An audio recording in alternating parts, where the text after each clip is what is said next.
Yan guys, so nakikita nyo, meron tayong outdoor gym, may children's playground. Tapos tingnan mo si Kuya, may hawak na pet. Yan o. O diba? Pet friendly po tayo dito. So from second floor and third floor po, pwede kayo mag-avail dito ng unit. Pwede po yung pets. So nakikita nyo, madaming bata naglalaro. Ayan o. May mga kids, diba? So ganito kalaki yung amenity park natin. 1.3 hectares siya. Tapos dito, meron dyan mga koi fish sa may lagoon natin. Pwede kayo magpakain dyan ng isda. Pwede kayo maggala-gala, magtambay dyan sa park. Napakalaki ng park natin kasi sobrang mapuno. Tapos alam nyo ba, ready for occupancy na dito.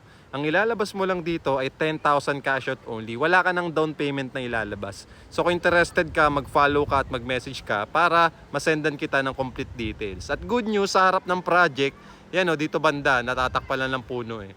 Magkakaroon dyan ng sariling mall, tsaka MRT4. Okay, so kung interested ka na mag-invest, magkaroon ng sariling unit dito, for only 10,000 cash out lang makakalipat ka na. So follow muna bago kayo mag-message at mag-comment para masendan ko kayo ng complete details.